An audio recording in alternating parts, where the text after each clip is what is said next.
Hey everyone, Jalen here from TeamBurningInfinitey, bringing you guys another Buddy Fight deck profile, and I did promise that I would do this in July, and today is July 1st, so you have the updated post-Buddy Rave Construct Mix deck. I know I'm excited to do this. I hope you're all excited to do this, because my day was shitty. Just gonna be straightforward with that, but bringing you guys content is what brings a highlight to my day, so thank you. Anyway, we start off with a Buddy in the flag, of course Dungeon World, and our buddy is Bladewing Phoenix. I have my SP copy, always will have this.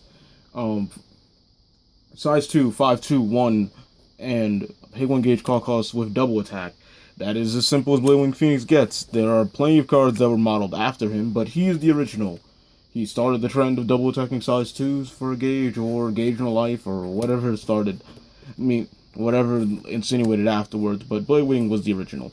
And he will always be my buddy because I just won the SP copy, and two, this is always a great card and definitely one of the main cards in Construct Mix because Construct. Anyway, this card's amazing. It always baits out nulls and attacks and counter removal. It's just a simple card that just gets your opponent really riled up because they don't want to deal with double attack with 2 crit. For the size zeros, we only have one set of size zero, and it is Mech Army Demon Lord Agosmar. He's a 1/1/5 size 0 with the act ability to rest it. If you do, you can call a construct from your drop zone without paying its call cost. And it has lifelink 1. This card is absolutely amazing. This will, of course, continue plays with Masai Tsuku, make it practically exactly free, because Masai Tsuku gives you a gauge and a life, and this has lifelink 1, so if that dies, okay, that's fine. This card is absolutely great because it gets back Immortal Phoenix, regular Bladewing Phoenix, and Phoenix SD, all from the drop zone. Does pretty much all the constructs in the deck. Ironically, they're all Bladewings, but of course they're all good because they make Bladewing good. Anyway, this card has 5k defense, so it really is annoying for your opponents who have to deal with it if it's on the left or right, because then they would have to waste, usually their more powerful monster, in order to get rid of this one simple size 0 that keeps reviving all my monsters. So they really spend a lot of time on it, and then it's an enemy, so I can get it back. Fun thing with him, he is a construct, so if I do have 2 in a drop, I just sometimes, if I don't have a weapon, I'll just put call 1, rest it, get another one, then do that ability, and then just do that. It's just a real nice card.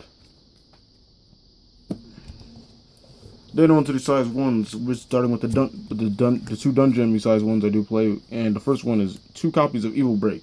Evil Break is a 2/1/2 size 1 with the pay 1 gauge call cost and the ability to search a staff when it enters the field.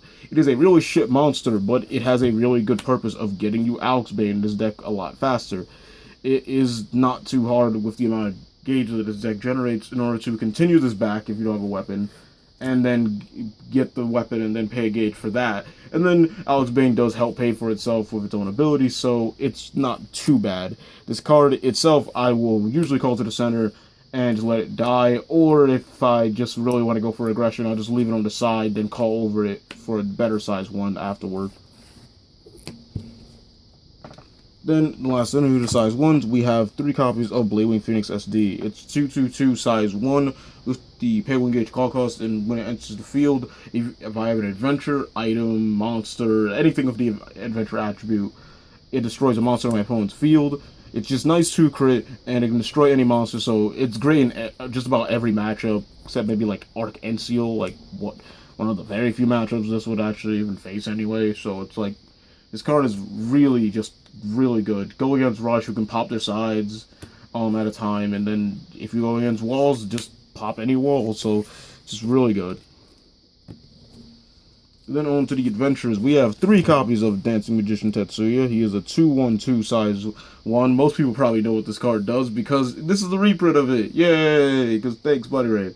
Anyway, Death Lyric. When Link attacks with another adventure, you choose one of the adventures in a Link attack, and they give it double attack for the turn. And this ability can only be used once per turn. This card is, of course, most people who've probably seen this card before, its reprint, is absolutely amazing. It's used in just about every single version of Dungeon Mix, so why not? This usually is always on the field with Bladewing and Alex Bane, or if I don't have that, then I'll just have like this, and Orser on the field and link attack with those two. There's plenty of adventure targets in this deck for this card to link attack with. Definitely not Masai Tsuku because he'll just die, so that's not a good link. And I've never done it, so thank God. 3 copies of Magical Beast Tamer Kazane. Kazane is a 4/2/1 size 1 with a pay 1 gauge call cost and of course adventure attribute, and she when she attacks, if you have a dungeon enemy on your field, then she gets double attack for the turn. She's absolutely amazing. The main problem with her is she's easily counter-movable with her 1k defense, but most smart people would just, unless it's Dark Bazaria, they would just literally crossbow and any of the other enemies in my deck because they are crossbowable, or just hit by most counter-movable in general, and then they'll just leave Kazane there because then she's just now basically a 2 crit that I just paid a gauge for. So she has her problems, but she's a really good card once your opponent's been wasting resources, because they can't counter-move everything. There's not enough deck with all the counter-move in the world, because even DW has a limit. Every deck has a limit to counter-move, because they usually run max 6, like mine, or other decks. Either way. Then we have the last size 1, and one of the most important size 1s in this deck. We have 4 copies of Legendary Masai Tsuku. He is a 5/2/1 size 1. Free to call. When it enters the field, I gain a gauge and a life, and at the end of the battle, it destroys itself. It's just the absolute best card to get with Continue. It's just easily recyclable when it's destroyed with Orser and Immortal Phoenix. It's just absolutely amazing. It's great for the 4-way formation when I call an Agosmar. Oh, whoops. What the heck? Oh, I put it up here. We get like an Agosmar and Tsuku, like an Agosmar on the right or left. Rest it with Tsuku in the center, and then call like any of the Blade Wings. Just start going in. It's just whole lot of fun you can do with this card. It's one of the most important cards in the deck. It's amazing.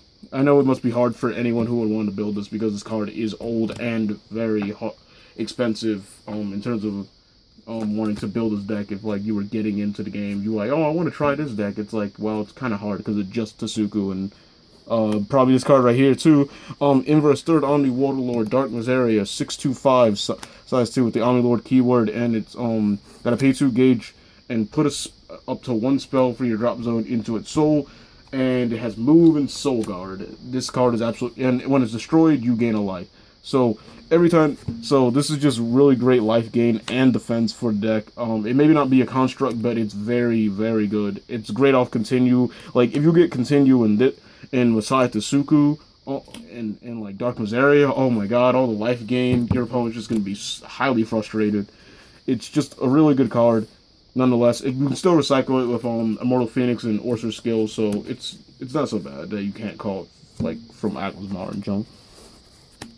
Then we have 2 copies of Magical Fortress Orser Kleins. He's a 4/2/5 size 2, free to call. When he has the act ability to put an adventure and a dungeon enemy card from your drop zone to the bottom of your deck, and you gauge and draw. You can only use the ability once per turn, but if you do call another Orser on top, then you can do it again, because it's once per copy with the way how it really works. Anyway, this card is just pretty nice to create. It's an adventure, once again, great off Continue. Like, just Continue and get anything, like, then you practically have a free Orser off the Continue, like, especially if I call, like, this, Blade Phoenix SD, and then, like, pop a monster, and then just, since I paid a gauge, I'll most likely have another adventure or enemy from the gauge, and then just put the Continue in that bag, have Orser's ability live. This card is just really great. Then we have 4 the Buddy, Blade Phoenix, not going to go into that. Then we on to the spells. 2 copies of Hidden Crossbow, counter, destroy monster with 3,000 or less defense. That is how simple this card is.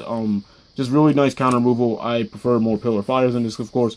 So this card is just here to be a backup, since it is also free and it doesn't require like open or close center. So if I do have a Dark Mazaria, since move happens before you can cast anything at the beginning of the start, at the start of the battle, then you wouldn't be able to cast Pillar of Fire before you move.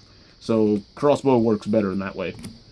Then we got 2 copies of Quizzing to Cassiard. If you have an open center, you can reduce damage by 3. So this is just basically mostly Dungeon's main way of dealing with impact monsters. I have so much life gain in this deck that I just don't get really finished off by impact monsters. Like Immortal Phoenix, Dark Miseria, Legendary Side Tsuku, Shalsana. Like I just gain so much life like at times that like I'm just never in range for them to just kill me right out the back. So this is just also just a contingency plan because it is still free and you just need an open center, which this is a rush deck, so it's pretty easy for that condition.